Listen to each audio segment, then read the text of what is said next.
Good evening, everybody. How are you doing? You're listening to the Road to Liberty podcast on the Think Liberty Network. I am Token. I got my my homeless partner in crime over there. You lied to me, you son bitch. You said we were topless tonight. No, I didn't. You said Spike Owens is on. Get your nipples out. You know what? You know what? I might as well, because Omaha is now officially under curfew, and all the surrounding suburbs as well. So no, I was outside. It was 99 degrees. I was already topless, so I just thought I'd play a joke. Fuck it, right? Just do whatever you want. I mean, you live out in western Nebraska. I guess I'll get him up here. How do mine compare to Spike's on the? No, it doesn't even compare. Close. Okay, let's bring Spike in, because Spike, I think Spike might have an opinion on that. What's up, Spike? How you doing? This is an absolute travesty. Please put your shirt on. This is ridiculous. We're talking about serious things here. Please, for God's sake, please. How are you guys doing?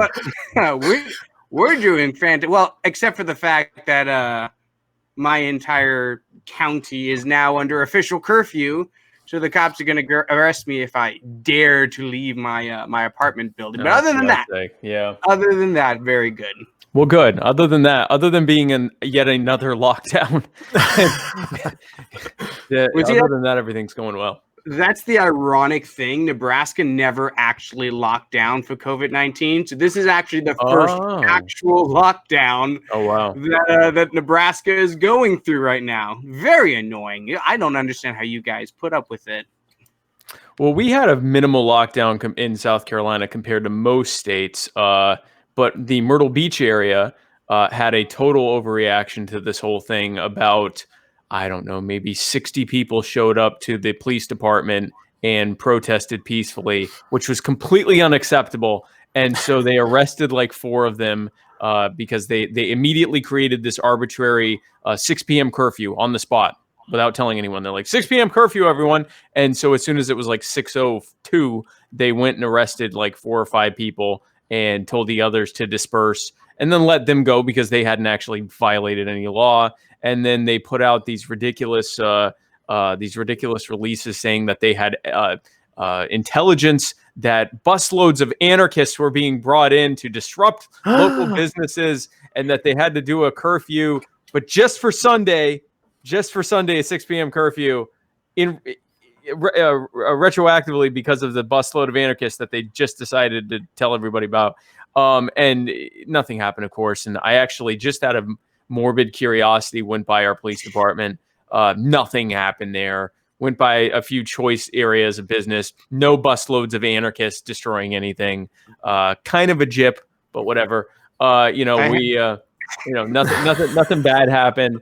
And I was promised anarchy. I was specifically promised that there was going to be destruction. No, I mean, I was glad to see that there was no destruction, but it was nonsense. It was all garbage. This ridiculous idea that, the Myrtle Beach Police Department was going to keep us safe from the about 50 college students.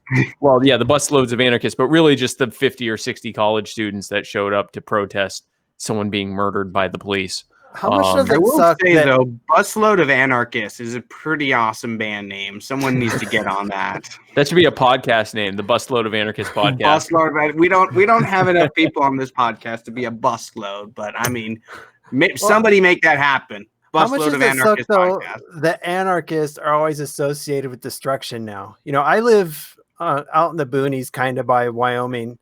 And if there's anything close to anarchy, it's the boonies of Wyoming, where the sheriff is, at least a couple hours away, and that's the only law enforcement in town. And anarchy there is well-armed people just minding their own damn business. And contrasting that with the dystopian chaos of the police state that we are experiencing right now. They're very telling when they go, look at the chaos that's happening right now. That's what the anarchists want. And it's like, the chaos we have right now is the actual reality of what the Republicans and Democrats have created for us. So I'm not sure what you're talking about, but the anarchists specifically requested the opposite of this.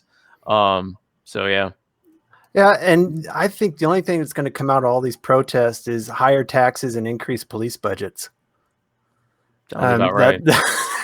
That's about all I see. They don't seem to have any real goals.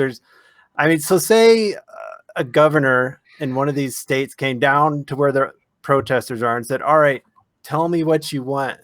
I don't think they'd have any idea of what they'd want. They just don't have a clue. It's just a party at this point. I think there are some who have things and actual goals that they want, but this certainly is not an organized thing. This is people that are expressing frustration that yet again the police have, casually murdered someone because they just wanted to.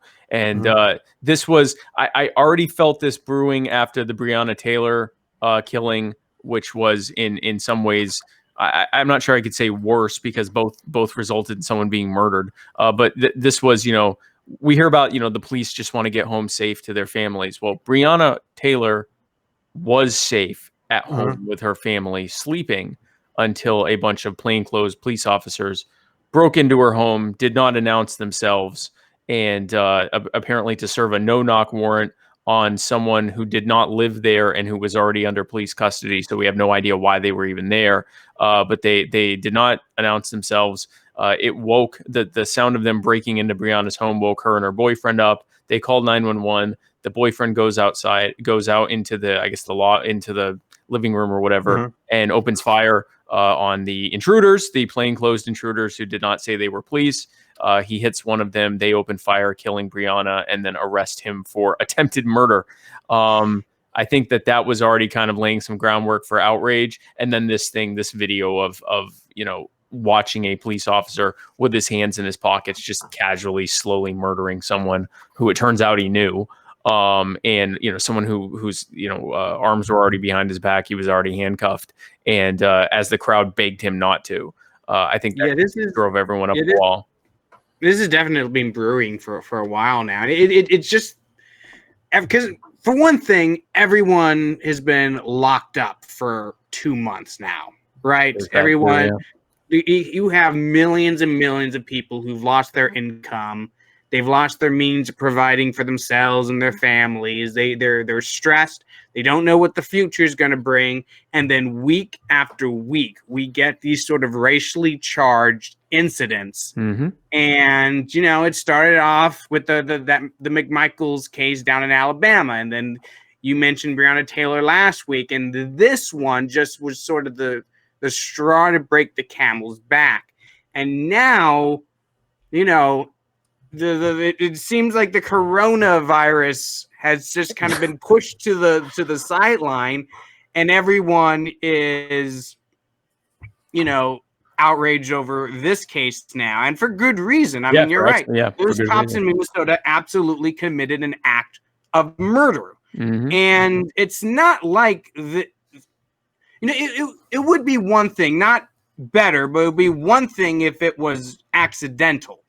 But he sat on that dude's neck for 7 minutes as a guy slowly lost consciousness, and people are begging him to get off. Just get off his neck. Let him breathe. And he just didn't. Even after the guy was knocked unconscious, he stayed on his neck for whatever reason. So as violent as a lot of these protests have gotten, you can definitely understand why people are angry at this. And I'm angry at this too. It's absolute horrible act of police violence. But now, there's also an aspect here of what happens, how protests turn into violent riots.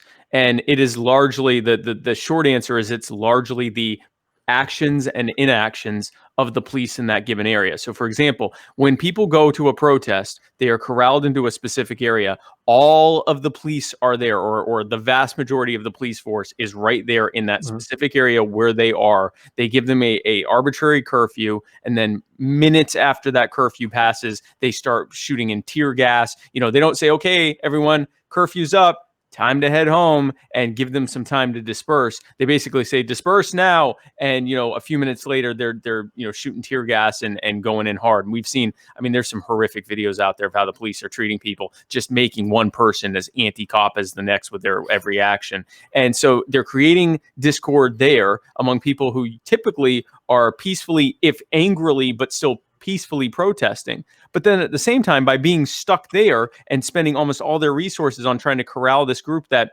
otherwise was just peacefully protesting until they were provoked by police, the entire rest of the area that they're typically patrolling is left completely wide open. And so people who are, taking an opportunistic opportunity to, destroy buildings, to loot, to, smash windows and whatever else, they have free reign to do so because the police have assumed the authority of they presume the monopoly of patrolling those areas and keeping them safe. They've, especially in these metro areas, they've robbed the citizens of the ability to do so themselves.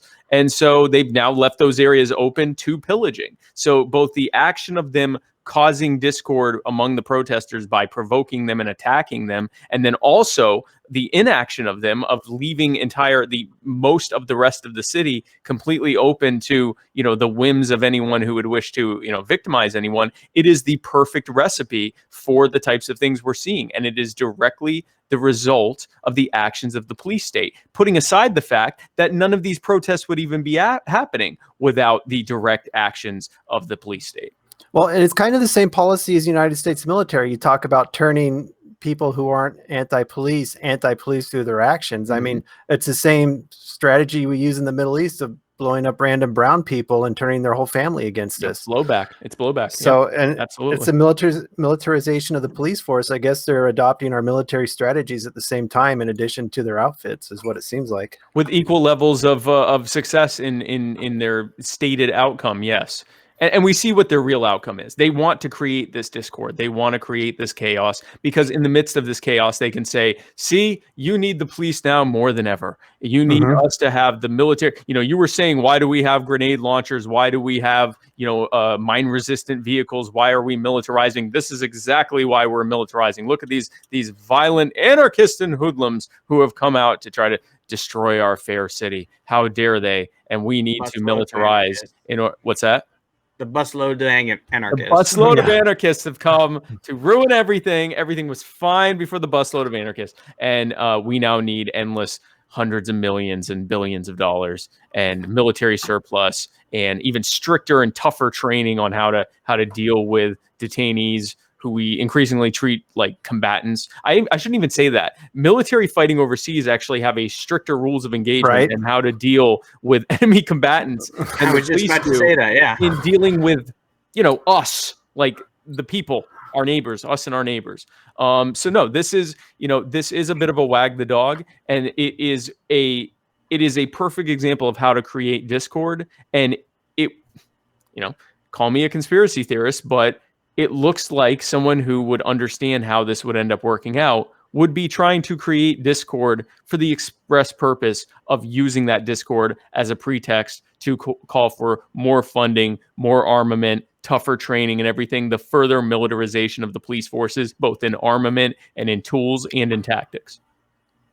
Well, okay. So one of the things I've seen a lot of libertarians talking about, especially online, has been this debate about how to handle the destruction of private property during the course of these protests. Right. Some people have been saying we have to understand their anger. We have to understand that this is a natural response to oppression, while others are saying, hey, I get it, but you still can't go around looting and burning random businesses because that's property that belongs to people who've done nothing wrong. So where do you come down on that? Well, so again, I fall on both of those things. There is no legitimate reason to harm someone's business and livelihood when they are not directly involved in that. And again, we always focus on the AutoZone and the Target and the Walmart. And no, you shouldn't be destroying Walmart or Target or AutoZone. But there are countless small businesses and people's homes. I saw a video of a woman who owned like a corner store or something, and she's old lady standing out here like this while people are smashing her windows in. Oh, that one was terrible. I mean, and there are a few of them like that. There's one of a guy I saw, it was on, I think, TikTok, and it was a video of a guy saying, what are you doing? I grew up here. What did I do wrong? These are heartbreaking and heart-wrenching things. Whatever was the catalyst for this, it's horrific to do that, and we completely denounce that type of damage and destruction, because to just say, oh, well, they have insurance, It's not that easy. First of all, we assume they have insurance, and second of all, even if they do, there's all sorts of loss of income and livelihood in the meantime that insurance is not going to be able to cover. And especially if you're a small business and you've done everything you can to build this up, you're already suffering from more than likely from the the COVID-19 lockdowns and everything else, and now to deal with this, it's a horrific thing. And I will say again, I think a lot of the people doing this damage, it's not because they're marginalized. It's because they took an opportunity that was presented to them. But regardless of the reason for that, whether it is the action of people who are frustrated from being marginalized and oppressed, or whether it is the actions of the busload of anarchists who just come in to do damage, or just general looters who this is an opportunity to steal a TV or a Lego set. I saw some guy was stealing a Lego set. I mean, whether priorities, man, you got to it's time. It's always Lego time. But whatever the reason is, and it's probably a combination of those things from person to person, we have to remember that the catalyst for all of this, none of this would be happening if the police weren't casually murdering people. None of these conditions would exist if the police did not treat us and our loved ones and our neighbors as combatants, or worse yet, not even as combatants, but as victims to be casually treated however they wish. That is what started all of this. So yes, we should absolutely be rejecting this kind of damage, this kind of violence and everything else. But we need to also be understanding what even caused this in the first place. And again, not even getting into the root cause of why individual people did this, but the root cause of the conditions that were created to allow something like this to happen. Well, and here's the thing. A lot of the core problems can be traced back to personnel, right? Like you have a shitty police chief or you have shitty cops. And I'm on city council. It's hard to get rid of a cop or even a police chief because a lot of times they're unionized. Right. And you're looking at significant legal fees, and they might sue you just to fire them, and they might sue you later. But maybe now these cities will look at, well, maybe we should get rid of these guys so our city doesn't burn down. I mean, they got to look at the cost. A city's always about a cost benefit analysis. So if it's going to cost you more if there's riots because this guy dicks up and kills somebody, or one of his staff kills somebody, maybe they'll consider getting rid of him now. And that's the hope. Although what a terrible way to have to do it. Unfortunately, I don't know that that's the lesson that the police state learns. That might be the lesson that some learn from it, but I also see that the police state, they may make some concessions, but then they also turn around and further militarize their police state. So it gives them that pretext to go to the average voter and say, look what we have to protect you from. Look at this. These people, yes, we did something wrong, and we're very, very, very sorry about it. And we're totally going to prosecute that one individual as though it's some kind of individual thing and not a systemic problem that we see over and over and over again. We're going to deal with this one individual, but then look what they did in reaction. And we need to be able to have the force and the ability to deal with this kind of thing. And we need to be able to toughen the way that we deal with people that we're detaining in order to be able to prevent this type of thing from happening. Putting aside the fact that, again, it was their provocations that turned peaceful. It was their casual murders that created the protest. It was their provocations that made the protests turn, angry and violent in some cases. And it was their focusing on those protests and leaving the entire city to rot that allowed for the looters and pillagers to come in. So again, it is laid at the feet of the police state and their actions and inactions. And see, maybe that's because, go ahead. Yeah. Well, I was going to say maybe because I'm looking at it as a libertarian, being elected to that sort of position, I don't look at it as like, I need more cops. I look at it, what's wrong with my shitty cops? Right. And that's why we need to get more libertarians elected, I think.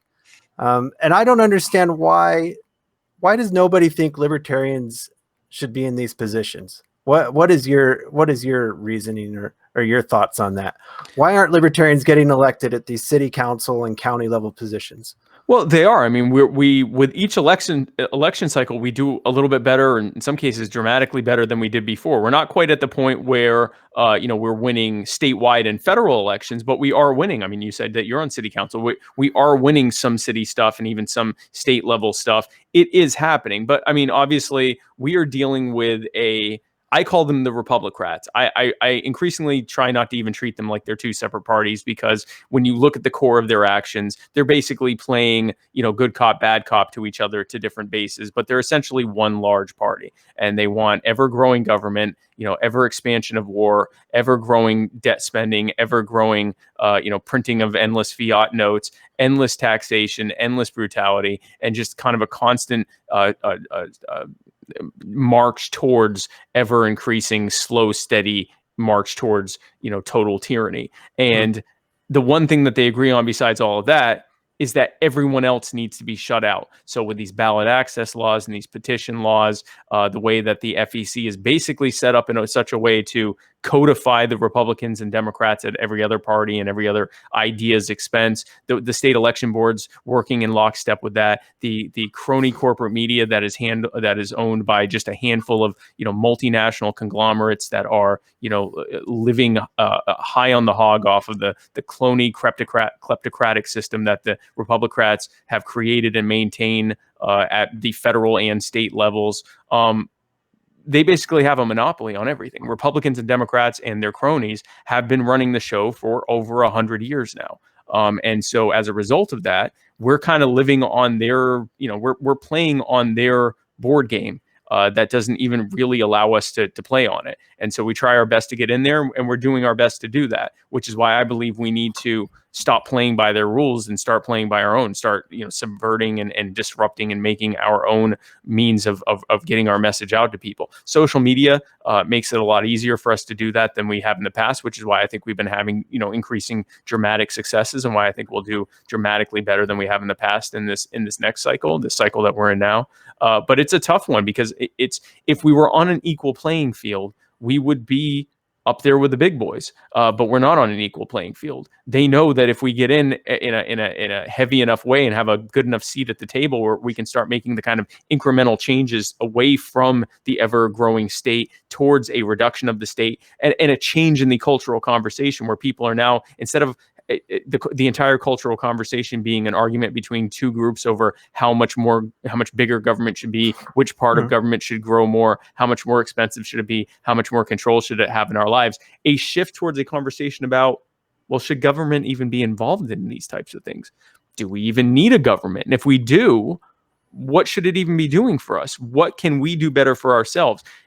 They know that if we're able to do that, that they lose what they have. The gravy train is over. And I know sounds like I'm speaking on populist terms, but it is what it is. If we got in hard and heavy enough, their free ride is over, and so they will do everything they can to shut us out. Yeah. So you've been the nominee for about a week now. About a week, yeah. What are you guys' plans going forward? Have you consolidated a plan on how you intend the campaign to go?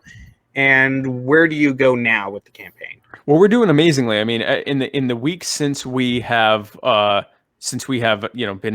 finally picked by the delegates after this 15-year long nomination process we had earlier this year, we have gotten thousands upon thousands. I think the last number was over 5,000 volunteers.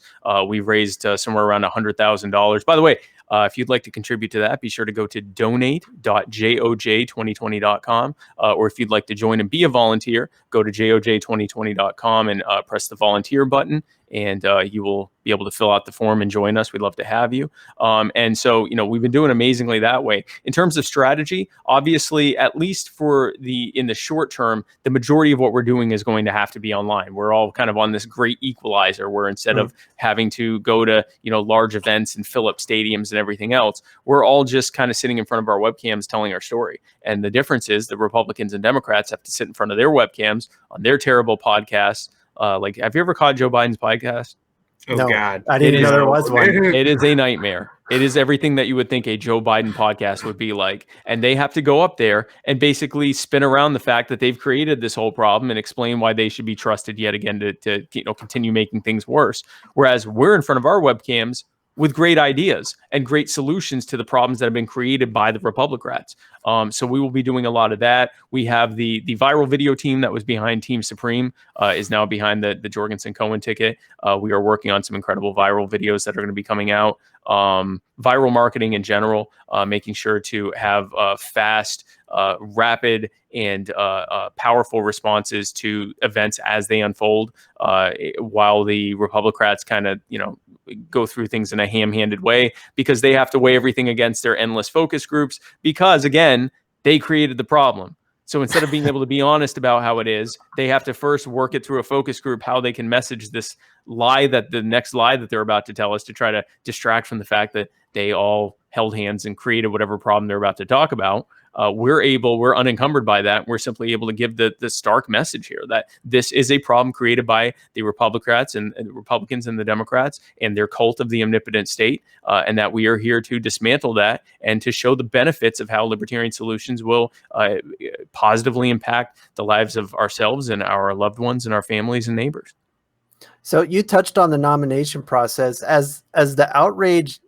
It seemed like after you were selected, there was some outrage. And was that just due to your bare-chestedness, or was there just some people that didn't like you? Or what is your after action report on why they were so, the group was so mad that you got selected? So let's look at the context here, right? Because this is a true unity fusion ticket. So we have someone who is, her policies, Jo Jorgensen's policies, are pretty radical. I mean, they're pretty straight down the road, principled libertarianism. I remember when I got nominated, I thought, all right, let me go to this lady's website and see how bad this is going to be. And I went to her site and I pressed the issues button, and I looked at it. I'm reading her issues, and I'm thinking, okay, let me see what's here, so I can figure out what I need to spin, or if I'm even going to be able to do this. Maybe it might be a bridge too far, because I'm certainly not going to, I'm not going to compromise on my principles.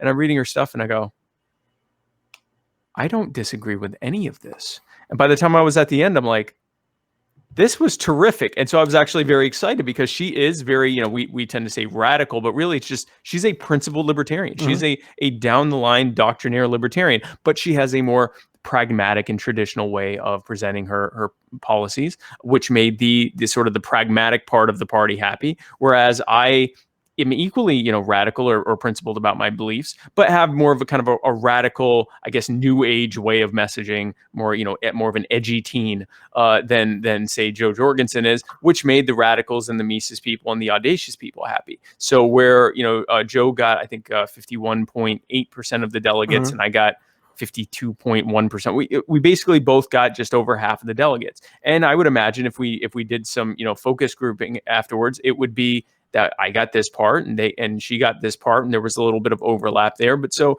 it is a fusion ticket, and it will be able to heal the rifts in the party. But the reality is, in the short term, no one got 100% of what they wanted. And I think that what we have experienced in the last week or so have been just the growing pains that have come from that kind of unity ticket, that, people are having to make peace with the fact that they didn't get Vermin or Jacob Hornberger or Adam Kokesh or whomever they wanted on the radical side. So there were plenty of people that are upset they didn't get Kim Ruff. Not over that. And then on the other side, people that are upset that they didn't get John Mons for VP or Larry Sharp or Ken Armstrong. Even though we are now all holding hands and campaigning together, there's been some, people that are just kind of having to, for lack of a better word, lick their wounds. And so on the side of people who are upset about me, they were seeing someone who is, a self-declared anarchist, someone who is definitely more radical in my presentation, someone who was Vermin Supreme's preferred running mate, also Jacob Hornberger's preferred running mate, and that wasn't really what they wanted. And then, I was in a situation with Nipplegate, where, I had a portion of our supporters who wanted me now to take Vermin's mantle and campaign like Vermin does. Just, pure or mostly satire. Big shoes to fill. Which was, I never did that. Vermin was the more, satirical, he would bring people in using the boot pill method, bring them in for this with the satire. And then I would use some satire as well, but sort of close them on the libertarianism once we had them in, and we worked together doing that. And we're going to continue working together doing that on the campaign trail. But, that was the role that I filled. But I was always the more serious candidate, and I always planned to be the more serious candidate moving forward. Now they wanted me to be more of the sort of vermin-esque candidate. Whereas on the the other side, the people now wanted me to, completely abandon all satire. They didn't care how effective it was with groups of people who, have no interest in politics. They just wanted it pure seriousness all the time, never, even cracking in so much as a smile or a grin. And so what I did with Nipplegate was, first of all, I leaned in on a ridiculous controversy about the fact that my personal profile picture was of me topless at the beach, which is when you go to the beach, you take your shirt off because I'm literally lying in the water and your shirt's off. I'm swimming. Like, this is a picture of me lying in the water. Like, that's what you do. That's my natural state. When I get home from work in this summer, shirt's off. Lucky if the pants stay on too. And they're like, the context isn't right. I'm like, it's at the beach. The context is exactly what. And it was actually photos that were taken for the Libertarian Dad Bod calendar, which has raised thousands of dollars for LP candidates and local and state affiliates. None of that mattered. They were very upset. And so by doing the Nipplegate thing, it was essentially saying, listen, it's kind of giving a jolt to everyone. Like, I can do this. I've never done a topless interview before. Do not plan on doing another one again. I'm typically wearing clothes. I've always worn clothes. I was wearing clothes even at the beginning of that one, and I ended up putting my clothes back on, I believe, towards the end. This was a point of saying, I'm not going to be campaigning like vermin. I'm going to be much more serious moving forward. But you see that I'm not. This isn't me selling out or anything like that to the people who wanted me to campaign that way. To everyone else, you can now see, listen, I moved to the beat of my own drum and always have, and promised to do so. I got nominated. I got elected to be the VP nominee on who I am and how I have been campaigning. And now moving forward, you can be happy about the fact that I'm going to be largely campaigning seriously, which is what I always plan to do. So that's what that all was. We're moving forward from that. The controversy has been kind of slowly dying down from that, as was expected. And now we're pivoting into the real things that matter, talking about the issues that matter to libertarians and to the American voter. Well, some people were like hitting on your platform. Oh, sorry, Nathan. Yeah, it seemed though that like the radicals were more eager to jump on the because a lot of people were very excited for Jacob Hornberger. A lot of people were very excited for Vermin Supreme. And it seemed like they were more ready to jump on board with Joe Jorgensen than, say, the pragmatists were willing to jump on board with you. And then all of a sudden I get on Facebook and your nipples are everywhere and everyone's freaking out about it. I'm like, what? Why am I seeing this dude's nipples everywhere? This makes no sense to me. But, then everything started happening again, and everyone forgot about Nipplegate. Yeah. So, I mean, there's more important things to be freaking out right now. A man with his shirt off on a comedy podcast late at night for a roughly a half hour is not what matters, right? And I think it took other things happening for us to put that in perspective. In terms of the fact that the radicals got over things a little bit more easily than the Prags did, well, there's a good reason for that. The Prags aren't used to having to get over stuff. Mm-hmm. I'm the first radical to be on the ticket in quite some time. And even the radicals of the past didn't lean into it quite as much as me. And I'm not taking anything away from them, and I'm not saying anything bad about the Prags. I'm simply saying that it's been a long time since the Prags have had to do what they've been telling radicals to do, which is suck it up and deal with whatever the ticket is. And so the radicals are more, able to adjust. Also, again, Joe is a radical. Joe is and I don't even like saying radical, because it's not radical to say that the government shouldn't treat us this way. It's not radical to say that we can come up with solutions for ourselves better than government ever could. It's not radical to say that we own ourselves and our lives and our bodies and our labor and our property, and no one should be able to take those things from us. And that when they do take those things from us, it leads to bad, equitable, harmful, and abusive outcomes, and that should end. That's not radical. That's simply common sense. It's simply a principled way. And a lot of Prags are also, radical in that way. So often the disagreement becomes over, presentation. But here was a situation where the Prags had to actually deal with the fact that they didn't get what they wanted. They wanted, they wanted a mosh, and then they didn't get a mosh, and then they wanted Joe, and they wanted Bill Weld, then they wanted Lincoln Chafee, then they wanted Amaj. Hey, I'm just glad they finally selected an actual libertarian for what a their great person. ticket. What a fantastic ticket we have. This is a completely homegrown libertarian ticket. Not only are we not coming in as former, Republican elected officials or, former Democrat or whatever. Joe's never been anything but a libertarian. I was once a member of the Republican Party. I mean, a long time ago, like a decade ago. But even I was once that. I wasn't an elected official or anything. But Joe has. She went, I believe, in college from being just an independent, not registered to anything, to being a libertarian. She is a lifelong libertarian, and she is, again, very incredibly principled. So, and I, I'm also very principled. So, what a great unity ticket that doesn't water down the message at all, and it is positioned in such a way to be able to reach people with different types of marketing and different types of appeal, while still having total congruence behind what we're actually presenting, which is a very principled interpretation of the libertarian ethos and the Libertarian Party platform.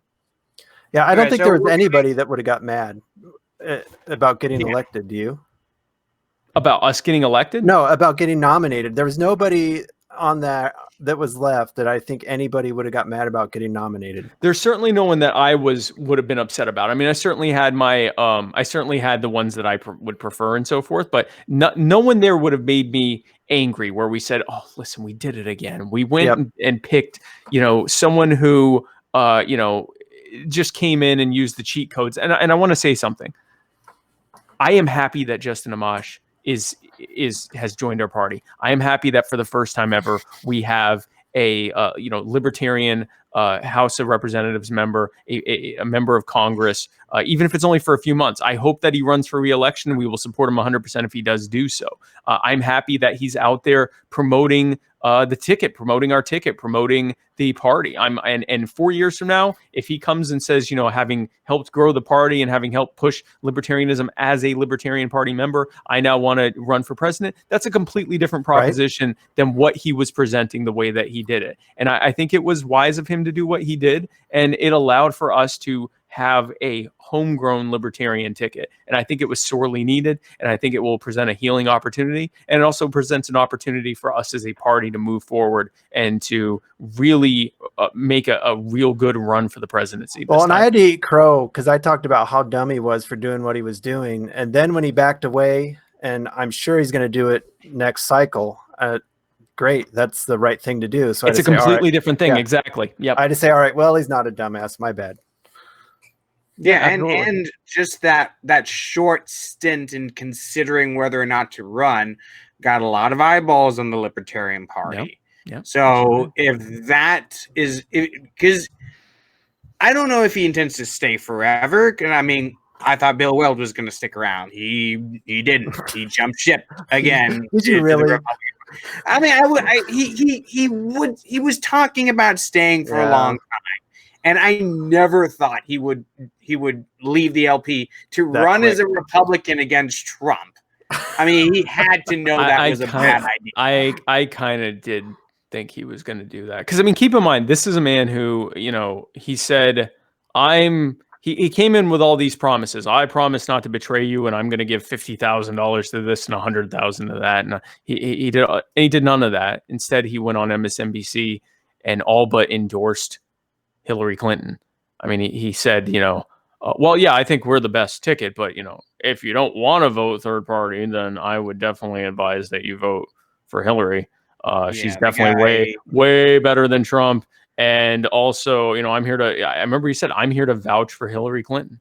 Well, that's not what you were nominated for. I don't feel like you're going to endorse Biden if it goes. I am not going to be endorsing I'm endorsing Joe Jorgensen for president, period. And if someone asks me one of these, gotcha questions about, well, which one has the better character, Donald Trump or Joe Biden? I'll say, I don't know. Let's go through what Joe Biden and Donald Trump, Joe Biden, we're talking about cops who, forget the credible rape accusations that both of them have had, and the long history of the way that they've treated women and treated people of color, and their terrible voting records and terrible governing record for Trump and voting record for Biden. Right now we're talking about the cops who stood by while Derek Chauvin, I think his name is, killed George Floyd. Joe Biden stood by while Barack Obama started a genocide in Yemen.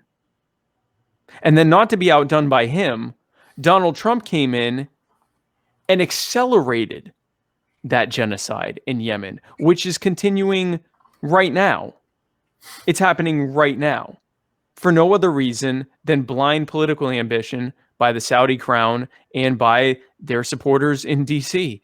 And that is, what we are doing. So just that one example. I mean, then there's countless examples we could do. Libya, Syria, all of the things that have happened overseas, the war on drugs here, the war on sex work here, the criminalization of, private gun ownership here. We could do this all day long, the deficit spending and everything else. So when they say to me, which one's better, I'll say, I don't know, take your pick. They're both terrible. Look at this history of genocide and mass incarceration, mass victimization of all of us, especially the most marginalized among us, communities of color, gender and sexual minorities, religious minorities, ethnic minorities, the poor, immigrants, all of this stuff, and no, I'm not going to tell you which one's better. I'm here to vouch for Joe Jorgensen and myself as coming here as agents of harm reduction to stop and reduce the harm being done by Republicans and Democrats and the government they've created to impose themselves on us.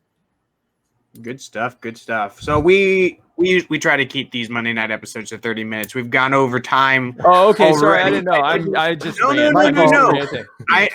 I make a policy to not stop a guest when they're on a roll. So you've been on several rolls tonight, but I did want to ask you one more thing before we wrap up.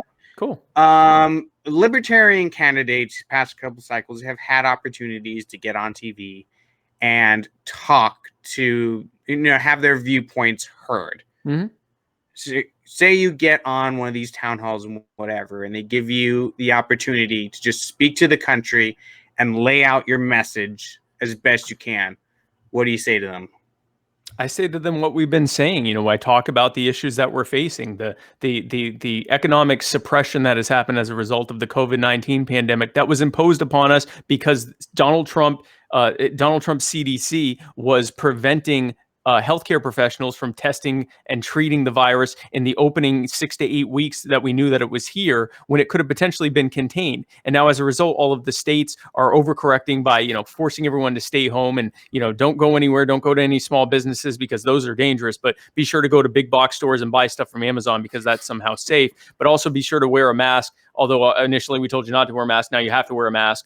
And of course, and if you don't wear the mask, if you don't do what we say, if you get within 6 feet of each other, then we will send the police to come well within 6 feet of you and put you in the backseat of a police car that a bunch of other people have also sat in and probably has not been sanitized. And then we're going to put you in a cage where you are almost assuredly going to get this virus, with the underlying message there being that if you don't obey us, we will infect you. That is the kind of government that we face. And it is a government that has been created by Republicans and Democrats. It is the final logical conclusion of what they have been building for over 100 years. And it is only going to get worse if we don't take a stand. If we don't say, no, we own ourselves. We reject this cult that you have created. We reject the illusion of your presumed authority. And we're going to elect people who recognize our inherent autonomy, our life autonomy, our bodily autonomy, our financial autonomy, and our social autonomy, and our right to be able to associate with others freely and voluntarily to solve the problems that we face, and to talk about libertarian solutions to the problems that we face that are often either created by government, made worse by government, or both created and made worse by government. Every time I am in front of media, I will draw a very clear line in the sand. And on the one side, I will have myself and Joe Jorgensen and the Libertarian Party and our supporters and allies who are trying to remove the boot from the neck of the American people as they find solutions to the problems that they face. And on the other side, are the Republicans and the Democrats and their cronies who are working to keep that boot on everyone's neck and to allow continued and worsening, needless, unnecessary suffering for no other reason than to preserve their own power. And I will give people a clear choice. We can remove the boot and live better lives, or we can continue to live under that boot, under the Republicans and Democrats, and the choice is yours. And I hope that you choose our choice, because Joe Jorgensen and I are running on a platform of setting America free. Yeah, you guys will never get on. Now with a direct message like that, they'll never let that get out on the airwaves. I think, listen, I think that we present in many different ways just the stark contrast of what we present, and in this very unpredictable 2020 that we have, if the murder hornets don't take over by the time the debates come around, I see a very strong possibility of us being able to score highly enough to get on that debate stage. And if we do that, then all bets are off. Yeah. Honestly, if we can get on that debate stage, all bets are off on how that goes. Very good. All right, we're going to end it there. Thank you so much for coming on the show. We wish you luck. And you know what? Later on in the campaign, probably have you guys on again, because you know what? I'm rooting for you guys. Hope you do well. We'll be out here volunteering for you guys to make sure you get as many Nebraska votes as possible. That means a lot. Thank you so much. Absolutely. Thank you again for coming on the show. Remember, everybody. One more time. Donate. Okay, donate.joj2020.com. If you want to volunteer, joj2020.com, and press volunteer in the menu and sign up fill out our volunteer form. We'd love to have you. Love to have your donations. We'd like to be able to get around to all these different events and things, as things start opening up. And in order to be able to do that, we need your donations. Be sure to share this and any other content you see myself or Joe or both of us on. And be sure to tell your friends and family why you are a libertarian, why you support libertarian values and ideas. That's the most powerful thing you can do. If each one of us can convert enough other people, that becomes a force multiplier. So donate, volunteer, and influence others. And thank you so much for your support. And I'm sorry, I'll give you your podcast back. Yeah, and I get my city council paycheck next week, and I'll be donating from that to your campaign, so you can deal with that moral conundrum of getting taxpayer money to. No conundrum whatsoever. That's straight up agorism there. Okay. All right. Thank you, everybody, for joining our podcast. Remember, tomorrow night, Token Hobbs comes to you. We got a lot to talk about. Can't wait to see you guys there. Remember, the website is think-liberty.com. That's think-liberty.com. Remember, to watch all these shows live on our Facebook page. Or if you're listening on the podcast app and you want to be part of the conversation, join the Facebook page and tune into these shows live. All right, everybody. That's all for tonight. Have a good one.